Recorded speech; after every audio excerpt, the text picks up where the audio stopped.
केपीको विरुद्धमा अहिले चाहिँ अध्यक्ष म हुन्छु भनेर उठ्नुको चाहिँ धेरै अर्थ राख्छ जस्तो लाग्दैन मलाई होइन। त्यो अनच्यालेन्ज होइन, अनम्याच्ड टावरिङ पर्सनालिटी केपी ओली नै हो। केपी ओलीले नै भन्नु होला नि त, वरिष्ठ उपाध्यक्ष फलाना, उपाध्यक्षहरू फलाना बसौँ, महासचिव उपमहासचिव फलाना बसौँ, 7 जना सचिवहरू फलाना हौँ होइन।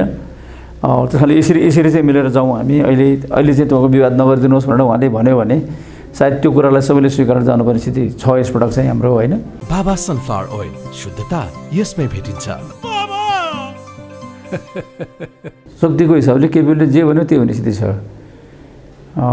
र अब राजनीति आजको राजनीतिक परिवेशको हिसाबले केपीले जे भन्यो त्यो हुने स्थिति छ। तर केपीले पनि धेरै कुरा सोचेर भन्नुहुन्छ नि त, मैले जे भने नि हुन्छ भन्ने ढङ्गले चाहिँ भन्नुहुन्न। उहाँले 5-10% मात्रै बाँकी छ, त्यो पनि हामी समाधान गरेर चाहिँ महाधिवेशनको हलमा पुग्नुभन्दा अगाडि हामी चाहिँ समाधान गरेर जान्छौँ भनेपछि त अब सधैँ 10 मुदेको चाहिँ गीत गाइराख्नुको अब धेरै तात्विक महाधिवेशनको हलमा पुग्नुभन्दा पहिलासम्म पनि त्यो कार्यान्वयनकै चरणमा रहन्छ होइन। त्यो त दुईवटा छ, दुईवटा अब उहाँहरूले चाहिँ मिलाइसक्नु भएको छ, जिम्मेवारी तोकिसक्नु भएको छ, त्यो चाहिँ मिल्छ दुईवटा जिल्लाको। नेकपा एमालेको 10औं राष्ट्रिय महाधिवेशन अब नजिकिँदैछ, तपाईँले केका लागि तयारी गर्दै हुनुहुन्छ? नेकपा एमालेको नेता भएर सोच्दाखेरि, कार्यकर्ता भएर सोच्दाखेरि खालि एउटा व्यक्ति भएर अंश भएर सोच्ने होइन, त्यसको पूर्णतामा सोच्नुपर्छ होइन। त्यसकारणले सिङ्गो पार्टीले कसरी अब पार्टी कसरी अगाडि बढ्छ, कसरी अगाडि जान्छ, कस्तो खालको नेतृत्व निर्माण गर्ने चाहिँ सोच बनाउँछ, त्यसबारेमा चाहिँ अहिले नेताहरूसँग छलफल नभएको हुनाले अब मैले चाहिँ म यही पदको लागि यसरी नै उठेँ, यसरी प्रचार गर्ने। काङ्ग्रेस जस्तो चाहिँ हाम्रो चाहिँ होइन, म इन्डिभिजुअली चाहिँ तपाईँको भन्दै ल म फलाना ठाउँ उठेँ भन्दै हिँड्ने अलिकति हाम्रो संस्कारले पनि दिँदैन। त्यस कारणले गर्दाखेरि अहिले नै मलाई म चाहिँ अब यो पदको चाहिँ उम्मेदवार हुँ भनेर भन्न सक्ने स्थिति अथवा त्यस्तो खालको निष्कर्षमा म पुगिसकेको छैन। किनभने पार्टीको नेताहरूसँग कुरा नै गर्नुपर्ने छ, अध्यक्षसँग अरू चाहिँ नेताहरूसँग कुरा नै गरेर हामी कसरी जाँदाखेरि उपयुक्त हुन्छ, व्यवस्थित हुन्छ भन्ने बारेमा सोचेर मात्रै भन्न सकिन्छ। विधान महाधिवेशनले पार्टीको नीति पारित गरिसकेकोले अबको राष्ट्रिय महाधिवेशनले त नेतृत्व मात्रै चयन गर्ने हो, त्यो हुँदाखेरिमा त म यसका लागि तयार छु भन्ने त केही हुन्छ होला नि? होइन, मैले चाहिँ बढीमा के मात्रै भन्न सक्छु भने म अहिले पनि नेकपा एमालेको 14 जना पदाधिकारीभित्रको 1 जना पदाधिकारी हुँ होइन। त्यो हिसाबले त्यो दर्जा त मेरो घट्दैन होला, अर्थात् पदाधिकारी चाहिँ को क्यान्डिडेट चाहिँ म हुन्छु, हुन पाउनुपर्छ भनेर भन्ने कुरा मेरो छँदैछ। त्यस कारणले तर अहिले कुन पदाधिकारी हो भन्ने कुरा चाहिँ भन्न सकिने स्थितिमा छैन अहिले। सचिवमै दोहोऱ्याउने अथवा सचिवभन्दा माथि भन्नेमा अहिले केही भन्न सक्नुहुन्न कि? यसरी हो, पदाधिकारी भन्ने कुरा त रह्यो। हजुर, पार्टीमा यसपटक सहमतिकै आधारमा नेतृत्व चयन गर्ने प्रयास हुन्छ कि होइन? त्यो अब कुनै व्यक्ति चाहिँ तपाईँको जो चुनिने जसको अधिकार हुन्छ होइन, त्यो पार्टीको नेताहरूले चाहिँ पार्टीलाई एकताबद्ध बनाएर लैजाने, अहिले चाहिँ बल्ल चाहिँ आन्तरिक जीवनलाई अलिक व्यवस्थित बनाएर यो ठाउँ आइपुगेका छौँ होइन। र आज हाम्रो चाहिँ अगाडिका चाहिँ थुप्रै चुनौतीहरू छन्। 5 दलीय गठबन्धनले चाहिँ हाम्रो विरुद्धमा अभियान चालिरहेकै छ। हाम्रो सबै ठाउँको सरकारहरू चाहिँ गिराएकै छन् यो चाहिँ तपाईँको प्रतिगामी गठबन्धनले होइन। त्यसको बेलामा चाहिँ चुनौतीहरू धेरै छन्। आगामी निर्वाचनको चाहिँ हामीले एक्लै सामना गर्नुपर्ने स्थिति पनि हुनसक्दछ। त्यो हिसाबले हामी एकताबद्ध भएर एकताका साथ गयौँ भने सायद चाहिँ 5 दलीय 4 दलीय 7 दलीय गठबन्धनले हामीलाई चाहिँ केही लछारपाटा लाउँछ भन्ने मलाई लाग्दैन। त्यसको एउटा मूल शर्त चाहिँ के हो भने नेकपा एमाले एक ठिक्का हुनु पऱ्यो, एकताका साथ अगाडि बढ्नु। वैचारिक रूपले एकताबद्ध पार्टी, सङ्गठनात्मक रूपले पनि एकताबद्ध पार्टी, शैलीगत रूपले हिसाबले पनि एकरूप चाहिँ का साथ अगाडि बढेको पार्टी, साइकोलोजिकल्ली र इमोसनल्ली अर्थात् चाहिँ तपाईँको मनोवैज्ञानिक र भावना रूपले पनि एकताबद्ध पार्टी बनाउने अहिले चाहिँ हाम्रो मुख्य दायित्व छ। किनभने यही चिज चाहिँ बनाएर मात्रै हामीमाथि आइरहेका सबै चुनौतीहरूको सामना गर्न सक्छौँ होइन। त्यसो भएर अहिले चाहिँ हामीलाई प्रतिस्पर्धाभन्दा पनि सहमतिको बढी आवश्यकता छ। पार्टीको नेताहरूले पार्टीले पनि भन्ने अहिले कुरा त्यही हो। त्यस कारणले सकभर चाहिँ हामी प्रतिस्पर्धामा जान नपरोस् भन्ने चाहिँ ठाउँमा पुग्छौँ र एकताबद्ध बनाएरै पार्टीको नेतृत्व निर्माण गर्ने कुरामा हाम्रो पहल प्रयत्न जारी रहन्छ। पदाधिकारीका लागि दावेदार देखिनुभएका कोही पनि नेताले म यो पदका लागि तयार छु भनेर भन्नुभएको छैन। पार्टी अध्यक्ष त अब केपी शर्मा ओली निर्विकल्प जस्तै देखिनु भएको छ। सबैले सहमतिको आधारमा मात्रै भन्नुभएको छ। भनेको केपी ओली अध्यक्ष त्यसपछि बाँकी चाहिँ छलफलका आधारमा मिलाउने भन्ने हो। त्यस्तै हो। अनि केपी ओलीको त अब कुनै तपाईँले आफैले भनिहाल्नु केपी ओली अहिलेको निर्विकल्प अध्यक्ष हो, निर्विकल्प पार्टी नेता हो, पार्टी प्रमुख हो होइन। अब राजनीतिमा केपी ओलीको विरुद्धमा चाहिँ कुनै मान्छेले चाहिँ उम्मेदवारी दिन पाउँदैन भन्ने पनि होइन। यसको अर्थ हामीले त्यो वातावरण बन्छ त केपी ओलीका तर अहिले त के अर्थ छ र त्यसको? केपी ओलीको विरुद्धमा अहिले चाहिँ अध्यक्ष म हुन्छु भनेर उठ्नुको चाहिँ धेरै अर्थ राख्छ जस्तो लाग्दैन मलाई होइन। त्यो अनच्यालेन्ज होइन, अनम्याच्ड टावरिङ पर्सनालिटी केपी ओली नै हो। त्यस कारणले गर्दाखेरि चाहिँ अध्यक्षमा त सायद निर्विरोध भइहाल्छ। अरू पदमा पनि हामी 14वटा पदमा पनि निर्विरोध गर्ने प्रयत्न गर्छौँ। तर चाहिँ तपाईँको अहिले कसैले पनि नभनेको कारण के छ भने केपी ओलीले के भन्नुहुन्छ, पार्टीको यो के अरे बागडोर जुन उहाँले सम्हाल्नु भएको छ, जसरी सबै चिजको प्रतिवाद गर्दै सबै यो अवाञ्छित गतिविधिहरूलाई, हाम्रो पार्टी विरोधी गतिविधिहरूलाई, शक्तिहरूलाई पराजित गर्ने जुन खालको एउटा मनोवैज्ञानिक चाहिँ एउटा रूपले एकताबद्ध पार्टी बनाउनु परेको छ, त्यसको लागि चाहिँ केपी ओलीले नै भन्नु होला नि त। वरिष्ठ उपाध्यक्ष फलाना, उपाध्यक्षहरू फलाना बसौँ, महासचिव उपमहासचिव फलाना बसौँ, 7 जना सचिवहरू फलाना हौँ होइन। त्यसले यसरी चाहिँ मिलेर जाउँ हामी। अहिले चाहिँ तपाईँको विवाद नगरिदिनुहोस् भनेर उहाँले भन्यो भने सायद त्यो कुरालाई सबैले स्वीकार जानुपर्ने स्थिति छ यसपटक चाहिँ हाम्रो होइन। यसमा अब पदाधिकारीमा समावेश गर्न नसकिएका, पदाधिकारी उम्मेदवार बनाउन नसकेका या उम्मेदवार हुन नपाएका साथीहरूको लागि त 45 जनाको चाहिँ स्ट्यान्डिङ कमिटी छँदैछ। त्यसमा उसको के अरे स्थान चाहिँ या उसलाई चाहिँ त्यहीँ सम्बोधन गर्ने कुरा चाहिँ पनि नेताहरू नेतृत्वको चाहिँ टिमले नै भन्ने कुरा होला। त्यो भएर चाहिँ अहिले हामी कोही पनि म वरिष्ठ उपाध्यक्ष हुँ, म उपाध्यक्ष हुँ, म महासचिव या चाहिँ म सचिव हुँ भनेर भन्न भनेको कुरा त्यो स्थितिले हो।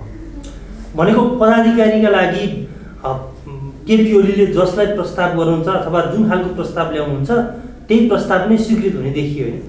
उहाँले जे भन्यो त्यही स्वीकृत त हाम्रो जस्तो एउटा गतिशील पार्टीमा भनिहाल्ने कुरा गाह्रो हुन्छ होइन। किन सबैलाई चाहिँ सबै कुरा भन्न पाउने, आलोचना पनि गर्न पाउने होइन, त्यो अधिकार छँदैछ नि हामीलाई। र आफ्नो यो कुरा बेठिक हो, पार्टीको लागि बेठिक हुन्छ, आन्दोलनलाई बेठिक हुन्छ भन्ने कुरा चाहिँ आफ्नो मनमा लागेको छ। त्यो कुरा चाहिँ फरकै मत भए पनि भन्न पाउने चाहिँ हाम्रो पार्टीको वैधानिक व्यवस्था मात्रै होइन, त्यो अहिलेसम्म हाम्रो प्रचलन पनि हो, हाम्रो संस्कार पनि हो, हाम्रो संस्कृति पनि त्यस प्रकारको छ। त्यस कारणले केपी ओलीले भन्दैमा चाहिँ सबै कुरा भनिहाल्छ भन्ने कुरा होइन, तर केपी ओली निर्णायक चाहिँ व्यक्ति चाहिँ हो। तर अहिलेको घटनाक्रम र अहिलेको परिस्थिति अनि त्यसमा पनि एमाले र माओवादी अलगै पार्टी भइसकेपछि र फेरि एमालेबाट माधव नेपाल पक्षधरहरू बाहिरिसकेपछि त केपी ओलीले जे भन्यो त्यही हुने स्थिति जस्तो देखिन्छ नि त पार्टीमा। होइन, शक्तिको हिसाबले त्यो छँदैछ। शक्तिको हिसाबले केपी ओलीले जे भन्यो त्यही हुने स्थिति छ। र अब आजको राजनीतिक परिवेशको हिसाबले केपी ओलीले जे भन्यो त्यही हुने स्थिति छ। तर केपी ओलीले पनि धेरै कुरा सोचेर भन्नुहुन्छ नि त। मैले जे भने नि हुन्छ भन्ने ढङ्गले चाहिँ भन्नुहुन्न उहाँले। हामी कतिपय साथीहरूसँग चाहिँ पार्टीको चाहिँ अलिक पदाधिकारीहरू छौँ, हामी पदाधिकारीसँग छलफल गर्नु होला उहाँले। थाई कमिटीका चाहिँ हामी चाहिँ छौँ 33 जना, थाई कमिटी साथीहरूसँग छलफल गर्नु होला उहाँहरूले। हामीसँग त अब भावनात्मक रूपमा चाहिँ हामी अहिलेसम्म अझै पनि एकताबद्ध चाहिँ हुन बाँकी छ नि त। अहिले पनि हामी साबिक माओवादी केन्द्रका एकताको प्रक्रियामा आएका साथीहरू भन्नुपर्ने स्थिति छँदैछ। 10 मुदेबाट के अरे को सहमतिमा चाहिँ आएका चाहिँ 10 भाइको नेतृत्व गरेको चाहिँ के अरे परिस्थिति या त्यस्तो समूह भन्नुपर्ने स्थिति पनि छँदैछ होइन। र साबिक चाहिँ के अरे नेकपा एमालेमा रहेका साथीहरूको के अरे मनोविज्ञान पनि त्यो छँदैछ। त्यस कारण तर हामी अधिकतम प्रयत्न सबै त्यही वास्तविकता त्यहाँनिर भए पनि अधिकतम प्रयत्न हामी के भनेको छौँ भने यो साबिक माओवादी केन्द्र, यो साबिक चाहिँ 10 मुदे के अरेवाला सहमतिको पक्षधरवाला या साबिक चाहिँ तपाईँको यो पार्टीकै चाहिँ संस्थापनवाला भन्ने पक्षमा चाहिँ छैनौँ हामी। र यस्तो भन्नु हुँदैन। यो कुरालाई चाहिँ सकभर चाहिँ हामीले यसपटकको नेतृत्व चयन गर्ने बेला मेटाउनुपर्छ। जसरी हामीले विधान महाधिवेशनमा पार्टीको चाहिँ राजनीतिक कार्यदिशा, पार्टीको नीतिगत निर्णयहरू चाहिँ गर्दाखेरि या पार्टीको विधिहरू निर्माण गर्दाखेरि या विधान बनाउँदाखेरि जुन खालको चाहिँ हामीले यो विवादको कुराहरू, गुटगत चाहिँ आवासका कुराहरू नल्याउने भनेर जसरी चाहिँ हामीले भावनात्मक रूपमा एकताबद्ध चाहिँ भएर अनि विचारमा पनि हामी एक छौँ भन्ने कुरा, सङ्गठनमा पनि हामी एक छौँ, विधिमा पनि एक छौँ भन्ने कुरा जुन प्रदर्शन गरेको छ नि, गऱ्यौँ नि त्यही कुरा चाहिँ अब नेतृत्व निर्माणमा पनि हामी एकताबद्ध छौँ है। भावनात्मक रूपमा चाहिँ हामी विभाजित छैनौँ। मनोवैज्ञानिक रूपमा हामी विभाजित छैन भन्ने कुरा हामीले यसपटक चाहिँ देखाउनै पर्ने छ, प्रदर्शन गर्नुपर्ने छ र जनतालाई त्यो खालको विश्वास पनि हामीले दिलाउनु पर्ने के छ भनेदेखि नेकपा एमाले अब सबै हिसाबले, विचारकै हिसाबले, सङ्गठनको हिसाबले, भावनाको हिसाबले, शैलीको हिसाबले, मनोविज्ञानको हिसाबले एकताबद्ध बन्यो अब। त्यस कारण यसले सबै प्रकारको चाहिँ यो आक्रमणलाई चाहिँ पराजित गर्न सक्छ। भौतिक आक्रमण भयो भने भौतिक रूपमा चाहिँ यसले पराजित गर्न सक्छ, वैचारिक आक्रमण भयो भने वैचारिक रूपले पराजित गर्न सक्छ भन्ने ठाउँमा चाहिँ हामीले पार्टी पुर्याइसकेका हुनाले अब अन्तिम चाहिँ यो खड्गोमा, यो परिघटनामा चाहिँ पनि हामीले त्यो कुरालाई स्थापित गर्नुपर्ने छ। भावनात्मक एकता भन्नुभयो, तर 10 बुँदे कार्यान्वयनमा स्वयं पार्टी अध्यक्षले नै चासो देखाउनु भएन भन्ने पनि आरोप आयो नि त। होइन, त्यो हामीले, मैले फेरि पनि भन्छु, हामीले यो 10 बुँदे सहमतिको या 10 बुँदे सहमतिको प्रस्ताव चाहिँ जो केन्द्रीय कमिटीले जुन निर्णय गर्यो यसलाई कार्यान्वयन गर्ने भनेर, त्यसको आधारमा जसरी साथीहरू सबै हामी सबै पार्टी एकताबद्ध भयौँ आन्तरिक रूपमा, त्यसको चाहिँ समग्रमा हेर्दाखेरि हाम्रो 90% चाहिँ त्यो कामहरू सबै पुरा भयो। अब तपाईँको चाहिँ होइन, त्यो हामीले के गर्नु हुँदैन भनेदेखि के गर्नु भएन भने हामीले राजनीतिको लागि राजनीति गर्ने एउटा कुरा हो होइन, तर देशको लागि, जनताको लागि, हाम्रो मुलुकको समृद्धिको लागि राजनीति गर्ने भने त्यो अर्को कुरा हो होइन। हामीले के भन्छौँ भने समग्रमा हेर्दाखेरि चाहिँ अब हाम्रो जिल्लामा चाहिँ जाँदाखेरि अब लगभग जिल्लाको समस्याहरू समाधान नभएको 2टा जिल्ला, सुनसरी र ताप्लेजुङ। त्यसमा पनि जो चाहिँ जिम्मेवारी पाएका सहजीकरण कार्यदलमा रहनुभएका साथीहरूले हामी अब यो चाहिँ मिलाउँछौँ भन्नुभएको छ। अरू चाहिँ तपाईँको एउटा चाहिँ त्यो जिम्मेवारीको हिसाबले चाहिँ इन्चार्ज, सुदूरपश्चिमको इन्चार्जको बारेमा चाहिँ विवाद भएको होइन। त्यस कारणले त्यो मात्रै हो।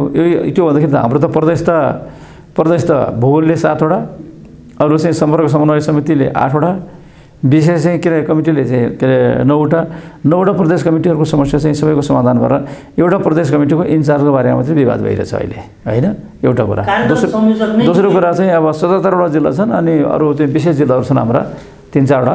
त्यो हिसाबले झन् 80भन्दा बढी जिल्लाहरू चाहिँ जुन छ नि हाम्रा, र सम्पर्क कमिटी अन्तर्गतका, समन्वय कमिटी अन्तर्गतका जो चाहिँ तपाईँको 14वटा जिल्ला कमिटीहरू छ, 7वटा जिल्ला कमिटीहरू छन् होइन। यो सबै हिसाब गर्दाखेरि चाहिँ हाम्रो कमसेकम 87-88वटा जुन चाहिँ जिल्ला कमिटीहरू छन् त्यो जिल्ला कमिटीहरू सबै मिलिसक्यो। अब 2टा जिल्ला कमिटी मात्रै छ। त्यही कारण त्यो त साह्रै थोरै अंश हो नि, 5-10% मात्रै बाँकी छ।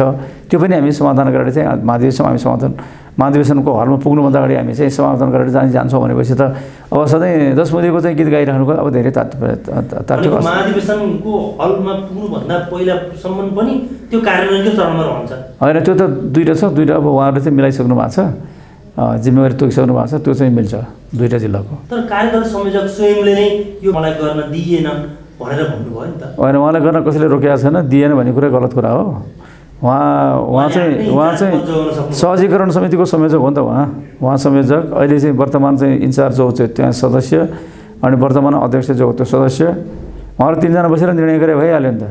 उहाँहरू 3जना गरेर बसेर निर्णय चाहिँ नगर्ने, अरू सबै ठाउँकोले गर्ने, त्यहाँ नहुने परिस्थिति एउटा चाहिँ बनाएको छ। त्यो स्थितिले चाहिँ 3जना साथीहरूको बिचको चाहिँ त्यो भावनात्मक चाहिँ सम्बन्धको कारणले पनि समस्या परेको होला र पार्टीमा चाहिँ जुन खालको जिम्मेवारीको कुरा छ त्यो जिम्मेवारी कुरा चाहिँ त समयक्रममा मिल्दै जान्छ नि। अनि त्यो चाहिँ मिलाइसकेपछि चाहिँ त्यसमा अडिरहनुको चाहिँ कुनै अर्थ छैन।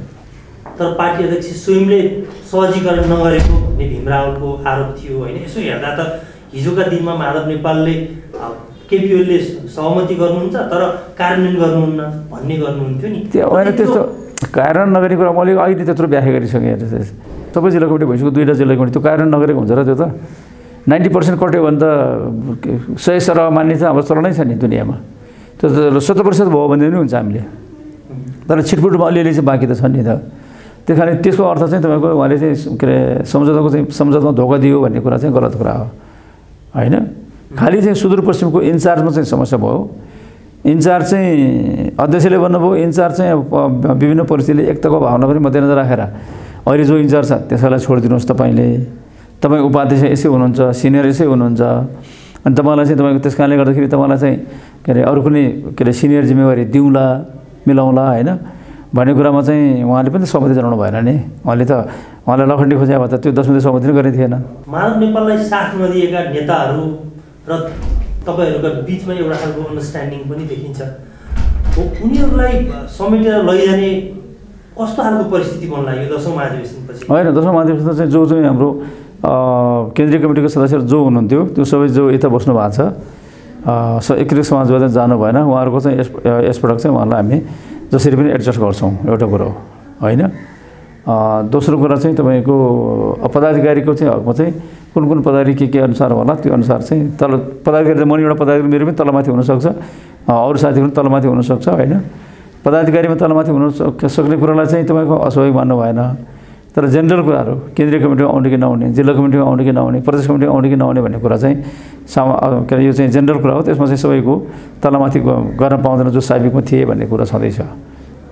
भनेको पदाधिकारीको तलमाथि हुनसक्छ, तर स्थायी कमिटीमा रहेकाहरू स्थायी कमिटी पोलिट ब्युरो त हटिसकेको छ, केन्द्रीय कमिटी यी ठाउँहरूमा चाहिँ सुरक्षितै रहन्छ। होइन, सुरक्षित रहनु पऱ्यो। त्यस्तो ठाउँमा चाहिँ गएर चाहिँ कुनै विवाद देखिनु भएन, देखाउनु भएन भन्ने कुरा चाहिँ त मेरो चाहिँ त्यो तर्फबाट त्यो चाहिँ अनुरोध नेताहरूलाई पनि छ, अरू सबै साथीभाइहरूलाई पनि त्यही छ। पदाधिकारीको त सङ्ख्या थोरै छ नि त,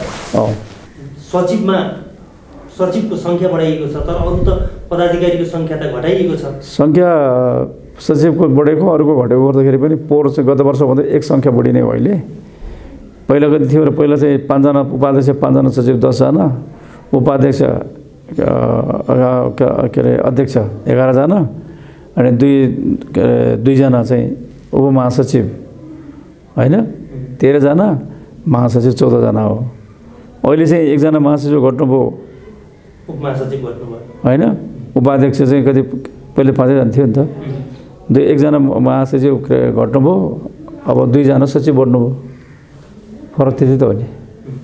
त्यस कारणले सिट चाहिँ सङ्ख्या अब यत्रो चाहिँ तपाईँको 225 जनाभित्र 15 चाहिँ सिट मात्रै पदाधिकारीको सङ्ख्या भएको हुनाले 225 जनाभित्रैबाट चाहिँ तपाईँको 15 जना के अरे हुनुपर्ने भएको हुनाले 15 जनाभित्र चाहिँ समावेशी गर्ने या चाहिँ तपाईँको पूर्व चाहिँ गुटको हिसाबले या पूर्व समूहको हिसाबले विभिन्न हिसाबले चाहिँ गर्ने कुरा त समुदायको हिसाबले त्यहाँ समावेशी गर्ने कुरा त धेरै गाह्रो छ। अन्त्यमा मैले फेरि पनि यहाँलाई यहाँकै बारेमा प्रश्न गर्न चाहेँ। यहाँ अहिले पार्टीको सचिव हुनुहुन्छ, सचिवभन्दा माथि उपमहासचिव, महासचिव, उपाध्यक्ष, त्यो बारेमा केही न केही सोच बनाउनु भएको छ अथवा होइन? मैले मेरो व्यक्तिगत सोच भनेर के हुन्छ, व्यक्तिगत सोच त महासचिव हुन पाए हुन्थ्यो भन्ने पनि छ नि, नभएमा उपाध्यक्ष हुन पायो भन्ने हुन्थ्यो छ, केही नभए वरिष्ठ उपाध्यक्ष पाए त झन् राम्रो हुन्थ्यो भन्ने छ नि त होइन। तर मैले चाहेर मात्रै भएर परिस्थितिले साथ दिनु पऱ्यो, पार्टीमा एकताबद्ध भएर हानेर लानुपर्ने छ, अरूलाई पनि हेर्नु पऱ्यो, मलाई आफूलाई मात्रै हेरेर भएन। नेताहरूको चाहिँ सोचाइ के छ, जसले चाहिँ यो पार्टीलाई सङ्गठनात्मक रूपमा बजार अगाडि बढाउने चाहिँ चाहेको छ, त्यो नेताको चाहिँ विचार के छ, कसैलाई कुन ठाउँमा राख्थ्यो उपयुक्त ठाने छ, त्यो चाहिँ ठाउँको एउटा पात्र म पनि हुनु पऱ्यो नि। अनि त्यो पात्र हुन सके मात्रै चाहिँ म समावेश हुन सक्छु। त्यस कारणले यो चाहिँ खालि मेरो मात्रै आकाङ्क्षाले पनि चाहनाले पनि यो चाहिँ निर्धारण हुँदैन। नेताहरूको पनि त्यो योजना चाहिँ त्यतिकै महत्त्वपूर्ण छ, नेताहरूले पनि गरेको विश्वास पनि त्यतिकै महत्त्वपूर्ण छ होइन। र अहिलेको चाहिँ पार्टीको आवश्यकता पनि अर्को चाहिँ महत्त्वपूर्ण पक्ष हो। यो सबै कुरा मिलाएर हेर्दाखेरि जे कुरामा चाहिँ सहमति हुन्छ त्यसैमा चाहिँ म आफू अगाडि बढ्ने हो।